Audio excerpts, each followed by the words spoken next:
கெட்டுப்போன காய் கனி வகை. கெட்டுப்போன காய்க்கும் கனிக்கும் தாவரத்திற்கேற்ப வழங்கக்கூடிய சொற்கள்.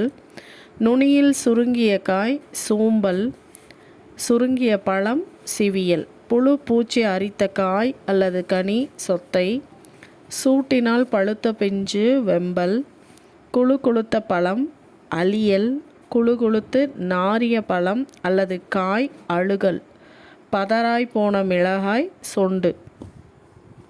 கோட்டான் உட்கார்ந்ததினால் கெட்ட காய் கோட்டான்காய் அல்லது கூகைக்காய்.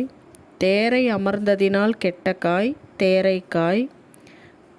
தேரை அமர்ந்ததினால் கெட்ட தேங்காய் அல்லிக்காய்.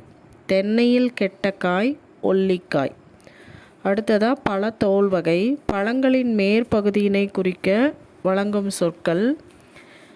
மிக மெல்லிய தோல் தொளி, திண்ணமானது தோல், வன்மையான தோல் தோடு, மிக வன்மையானது ஓடு, சுரையின் ஓடு குடுக்கை, தேங்காய் நெற்றியின் மேற்பகுதி மட்டை, நெல் கம்பு முதலியவற்றின் மூடி உமி, வரகு கேழ்வரகு முதலியவற்றின் உமி கொம்மை.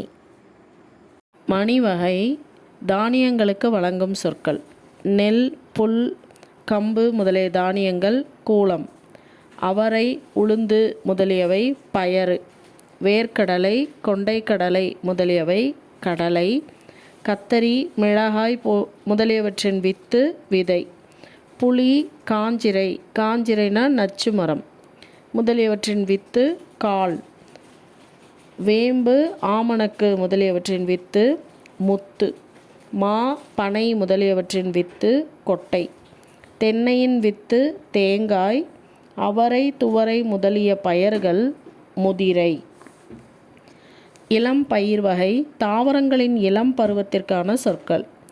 நெல் கத்தரி முதலியவற்றின் இளநிலை நாற்று, மா புளி வாழை முதலியவற்றின் இளநிலை கன்று, வாழையின் இளநிலை குருத்து, தென்னையின் இளநிலை பிள்ளை, விலாவின் இளநிலை குட்டி, பனையின் இளநிலை மடலி அல்லது வடலி, நெல் சோளம் முதலியவற்றின் பசும் பயிர் பைங்கூழ்.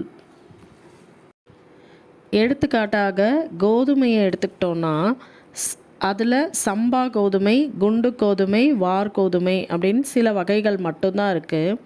ஆனால் நம்ம தமிழ்நாட்டில் இருக்கிற நெல்லில் செந்நெல், வெண்ணெல், கார்நெல் என்றும் சம்பா மட்டை கார் என்றும் பல வகைகள் இருக்குது. இதில் சம்பாவில் மட்டும் ஆவிரம்பூ சம்பா, ஆனைக்கொம்பன் சம்பா, குண்டு சம்பா, குதிரைவாளி சம்பா, சிறுமணி சம்பா, சீரகச் சம்பா முதலிய 60 உள் வகைகள் இருக்குது.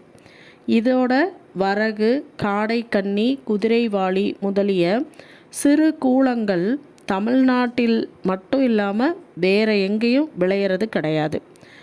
அது மட்டும் இல்லாமல் அருமையான கூலங்களும் சிறு கூலங்களும் இன்றும் தென் தமிழ்நாட்டில் விளைந்து வருவது கண்கூடாக நம்ம பார்த்துட்ருக்கோம்.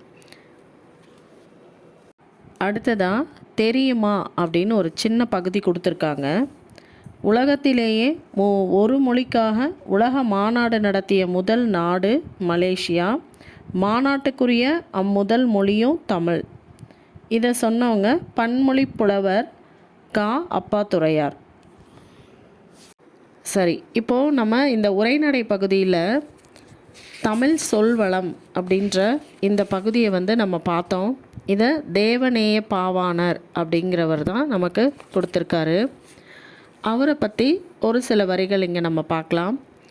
மொழி ஞாயிறு என்று அழைக்கப்படும் தேவநேய பாவாணரின் சொல் ஆய்வு கட்டுரைகள் நூலில் உள்ள தமிழ் சொல்வளம் எனும் கட்டுரையின் சுருக்கம்தான் இங்கு நமக்கு பாடமாக கொடுத்துருக்காங்க.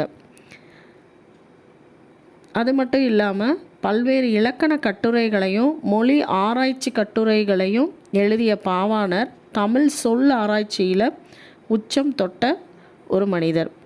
செந்தமிழ் சொற்பிறப்பியல் அகர முதலி திட்ட இயக்குனராக பணியாற்றியவர் பாவாணர். உலகத் தமிழ் கழகத்தை நிறுவி தலைவராக இருந்தவரும் பாவாணர் அவர்கள்தான். அலைக்கடல் தாண்டி மலை பல கடந்து எத்திசையிலும் பரவிய தமிழ் இனத்தின் தமிழின் புகழ் மனப்பதிவுகளை நுகர்வோமா அப்படின்னு ஒரு சின்ன பகுதி கொடுத்துருக்காங்க. எத்திசையும் புகழ் மணக்க. கடல் கடந்து முதலில் அச்சேரிய தமிழ்.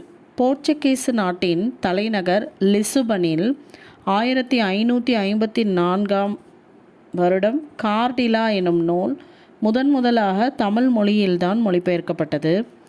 இந்நூல் ரோமன் வரி வடிவில் அச்சிடப்பட்டது. ரோமன் எழுத்துருவில் வெளிவந்த இதன் முழு பெயர் கார்டிலா டி லிங்குவா தமிழ் இ போர்ச்சுகீஸ். இது அன்றைய காலத்திலேயே 2 வண்ணங்களில் மாறி மாறி நேர்த்தியாக அச்சிடப்பட்டுள்ளது. அந்த 2 வண்ணங்கள் கருப்பு, இன்னொன்று சிவப்பு. இந்திய மொழிகளிலேயே மேலை நாட்டு எழுத்துருவில் முதலில் அச்சேறியது தமிழ்தான். இந்த செய்தி 6ஆம் உலக தமிழ் மாநாட்டு மலரில் இடம்பெற்றிருக்கு.